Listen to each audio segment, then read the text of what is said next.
गुरुग्राम के नगडोला गांव में अवैध तरीके से पटाखे बनाने के दौरान हुए धमाके में 6 लोग घायल हो गए, जिसमें से 3 की हालत गंभीर बताई जा रही है।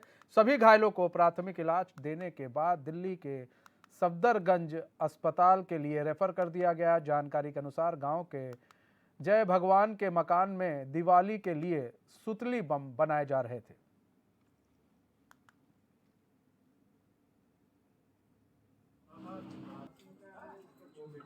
ये तकरीबन 3:30 बजे की बात है। तो मैं अपनी फैमिली के साथ ऊपर सो रहा था। एकदम ज़ोरदार ब्लास्ट हुआ, जिससे कि पूरे घर गिर गए और पूरा धुआं-धुआं हो गया। जिससे कि मैं अपने बच्चों को लेके बाहर की तरफ फैमिली से दौड़ा। 10-15 मिनट ये समझ नहीं आया क्या करें, क्या हुआ, क्या नहीं। मुझे ऐसा लगा कि भूकंप आया है, जिसकी वजह से यहाँ पे इसके जो फैमिली सदस्य 4 या 5 जो बताए जा रहे हैं, वो कुछ नाजुक हालत में है। उनके शरीर पे जो खाल है वो भी हट गई बिल्कुल तरीके से, और काफ़ी सीरियस है। अभी हॉस्पिटल लेके गए उनको। धमाका कितनी तेज था ये? धमाका इतना तेज था कि जो हमारा स्टेडियम है वहाँ तक ही इसकी आवाज़ सुनाई गई है। कम तकरीबन 1 किलोमीटर तकरीबन इसकी आवाज़ आई इसकी, बहुत ज़्यादा दूर तक, जिसकी वजह से देख सकते हो आप कितना मकान गिर किनका गया। घर था ये? कब से काम करते थे ये काफ़ी टाइम से काम कर रहा है। हमारे ग्रामवासी सबको पता है कि तब से काम कर रहा है, लेकिन जो अनहोनी था आज हो गई वो। इसमें हमने सूचना मिलने पर आए तो इस घर में 3 कमरे हैं, उनकी छत उड़ी हुई है। तो मौका घटनास्थल हमने देखा, वहाँ पे कुछ एक्सप्लोसिव सब्सटेंस रखे हुए हैं और ब्लास्ट हुआ है। यहाँ पे छत पूरी तरह उड़ गई है। 6 आदमी घायल हैं, जिनको हमारी सूचना के अनुसार दिल्ली रेफर कर दिया गया है। यही हमारे सामने आई अभी तक। घटना की वजह कोई सिलेंडर वगैरह कोई फटा नहीं ऐसे लगता है, क्योंकि 2 सिलेंडर भी सुरक्षित रखे हुए हैं। तो जो भी इसके लिए दोषी होगा, चाहे वो मकान मालिक हो, चाहे कोई ऐसा ओनर हो जिसने इनको काम पे लगा रखा हो, उन सब के खिलाफ सख्त से कार्रवाई की जाएगी, क्योंकि अवैध तरीके से हो रहा था, कोई परमिशन नहीं है इनके पास। बम नहीं, जो अब तक हमने देखा उससे ये अंदाजा पे पहुंचे हम कि दिवाली का समय है और पटाखे जो इस्तेमाल होते हैं, क्रैकर्स, सिर्फ उसी का अभी तक मामला सामने आया है। एक्चुअली आज ये 3:30 बजे के करीब घटना है और ये नकड़ोला गांव की घटना है। यहाँ पे एक परिवार था जो शादी ब्याहों में बम का चलाने का काम करता था, और अब शादी के तरीके उसमें इन्होंने नॉर्मल बम भी इस्तेमाल कर, जो शादियों में दिवाली पे इस्तेमाल होते हैं, वो भी रखे हुए थे।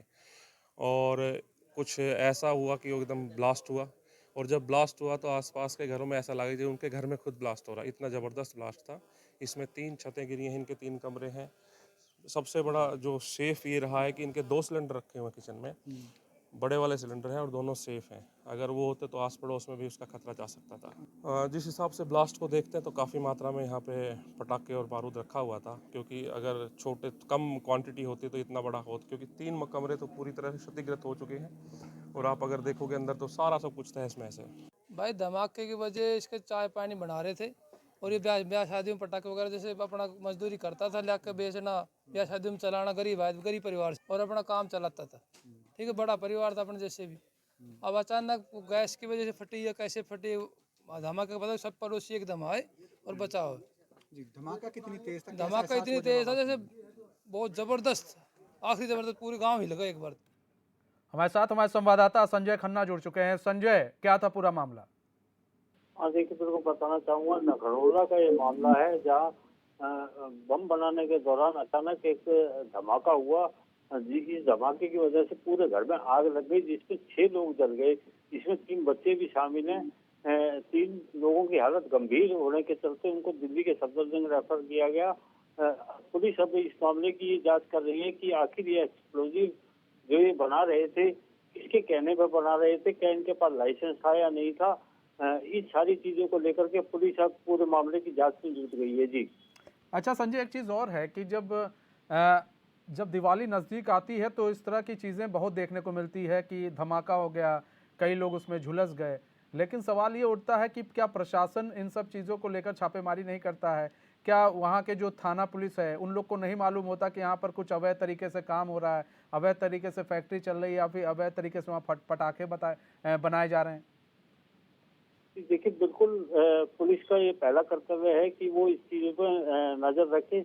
लेकिन जो अड़ोस पड़ोस के लोग हैं वो भी इस चीज की सूचना पुलिस को दें। लेकिन देखने में अक्सर यह आया है कि पुलिस भी नजरअंदाज करती है कि उसके इलाके में कोई इस तरह की अवैध गतिविधि चल रही है। क्योंकि पुलिस का कहना होता है कि हम क्राइम कंट्रोल करने में सबसे ज्यादा ध्यान रखते हैं। तो हमें अगर कोई आकर ये सूचना देता है कि किसी घर में इस तरह की अवैध गतिविधि चल रही है तो हम वहाँ छापेमारी जरूर करते हैं। लेकिन कई बार चीजें नजरों से चूक जाती हैं, जिसकी वजह से इस तरह के हादसे लगातार बढ़ते जा रहे हैं। लेकिन ये सारा जो कल हुआ है, कहीं ना कहीं पुलिस की कार्यप्रणाली पर भी सवालिया निशान जरूर खड़े कर रहा है। जी पुलिस के कार्य प्रणाली पर सवाल या निशान खड़े कर रहा है संजय। सबसे बड़ी चीज़ ये है कि ऐसी चीज़ें होती रहती हैं, बार बार होती हैं, हर दिवाली में अक्सर देखा जाता है। बावजूद इसके जो पुलिस प्रशासन है वो उतना सख्त नहीं दिखता। धन्यवाद संजय हमारे साथ जुड़ने के लिए, तमाम जानकारी देने के लिए। वक्त